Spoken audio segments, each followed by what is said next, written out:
కానీ మీరు గుర్తుపెట్టుకోవాల్సిన ముఖ్యమైన పాయింట్ ఏంటి అంటే ప్రతి దానికి కూడా ఒక ఇన్వెస్ట్మెంట్ ఒక రూపాయి ప్రభుత్వం పెడితే దానివల్ల ఒనగూరిన ప్రయోజనం ఎంత అనేది ఆలోచించాలి.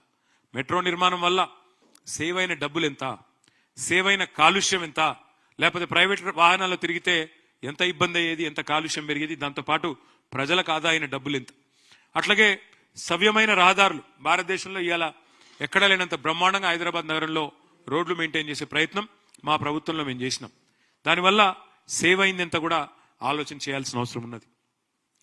అట్లాగే మా ప్రభుత్వంలో ప్రజారోగ్యానికి పెద్ద ప్రాధాన్యతనిచ్చాం, ఇచ్చి అద్భుతంగా పనిచేశాం. స్వాతంత్రం వచ్చిన నాటి నుంచి హైదరాబాద్లో ఉన్నది గాంధీ దవాఖానా, ఉస్మానియా దవాఖానా, ఓల్డ్ సిటీకి పోతే పెట్లబుర్జు తప్ప కొత్త దవాఖానాలు కానీ ఒక నిమ్స్, ఇవి తప్ప లేవు. కేసీఆర్ గారి నాయకత్వంలో అప్పుడు కరోనా మహమ్మారి వచ్చిన తర్వాత ఆ రోజు మా క్యాబినెట్లో నిర్ణయం తీసుకొని హైదరాబాద్లో 4 టిమ్స్ హాస్పిటల్స్కు శ్రీకారం చుట్టినాం. Telangana institute of medical sciences. అందులో ఇవాళ వెంగళరావు నగర్ డివిజన్లో ఉండే మరి ఎర్రగడ్డ ప్రాంతంలో జూబ్లీహిల్స్ నియోజకవర్గంలో 900 కోట్ల రూపాయలతో టిమ్స్ హాస్పిటల్ పెట్టినాం. ఈ టిమ్స్ హాస్పిటల్ చివరి దశలో ఉన్నది.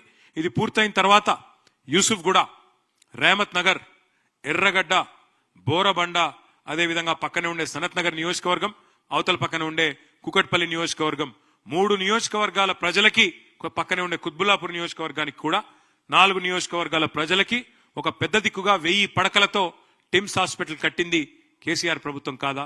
దానికైన ఖర్చు 900 కోట్లనే మాట వాస్తవం కాదా? అట్లాగే మనం మీరు గమనించినట్టయితే కోవిడ్ అప్పుడు ఒక్క జూబ్లీహిల్స్ నియోజకవర్గంలోనే మరి ఉచిత వ్యాక్సినేషన్ కి దాదాపు 14 కోట్లు ఖర్చు పెట్టాం.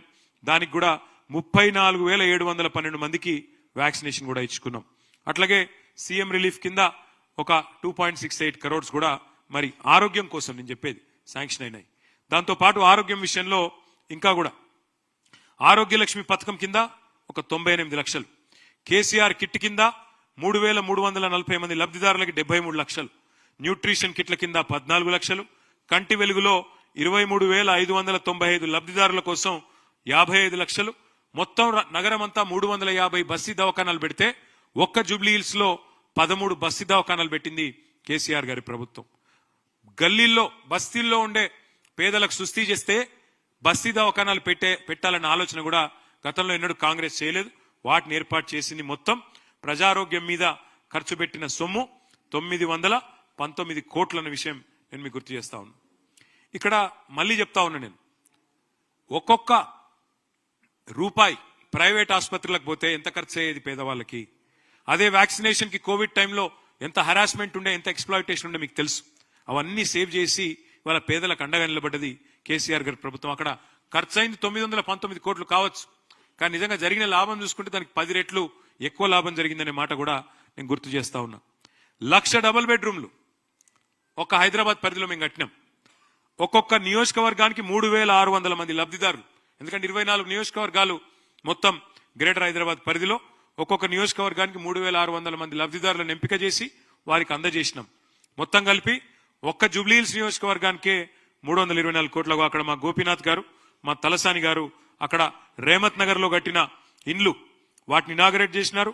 మిగతా వాళ్ళకి కొల్లూరులో ఇంకా వేరే చోట్ల కూడా ఆ 3,600 మంది లబ్ధిదారులకి మేము అందించిన వ్యవహారం. అయితే ఇక్కడ ఒక ముఖ్యమైన పాయింట్ నేను చెప్పాలా. ఒక్కొక్క ఇల్లు కడటానికి మాకు ప్రభుత్వానికి అయిన ఖర్చు 9 లక్షలు, కానీ ఇలా ఒక్కొక్క ఇంటి విలువ మా శ్రీనివాస్ యాదవ్ గారి కాన్స్టిట్యున్సీలో కరెక్ట్ గా అక్కడ మన నెక్లెస్ రోడ్ ఏదైతే ఉన్నదో అంబేద్కర్ నగర్ మొత్తం హుసేన్ సాగర్ వ్యూ ఉంటుంది, దానికి లేక్ వ్యూ. ఒక్కొక్క లేక్ వ్యూ అపార్ట్మెంట్ ఇవ్వాలని నేను చెప్తున్నది. ప్రైవేట్ వాడు కడితే అదే అపార్ట్మెంట్ ఒక్కొక్కటి 560 స్క్వేర్ ఫీట్లు. ఇది ప్రైవేట్ వాడు కడితే ₹1,00,00,000. ఇవాళ మీరు రేమత్ నగర్ లో నీ అపార్ట్మెంట్ విలువ కూడా ప్రభుత్వానికైన ఖర్చు మాత్రమే పెట్టినాను. అక్కడ 324 కోట్లు ప్రభుత్వానికైన ఖర్చు, కానీ దాని యాక్చువల్ విలువ తీసుకుంటే దానికి కనీసం 10 రెట్లు ఉంటుంది. అంటే ఈరోజు కొల్లూరులో ఒక్కొక్క డబుల్ బెడ్రూమ్ ఇల్లు 30-40 లక్షలు విలువ చేస్తుంది. రేమత్ నగర్ లో ఇప్పుడు ఆ ఇల్లు ఒక్కొక్క దాని విలువ 30 లక్షలు. అంటే ఎంత సంపద పేదవాళ్ళకు అందించే ప్రయత్నం కేసీఆర్ గారి ప్రభుత్వం చేసిందో మీకు చెప్పే ప్రయత్నం నేను చేస్తా ఉన్నా. ఒక్క జూబ్లీహిల్స్ నియోజకవర్గంలో డబుల్ బెడ్రూమ్ ఇళ్లకు మాత్రం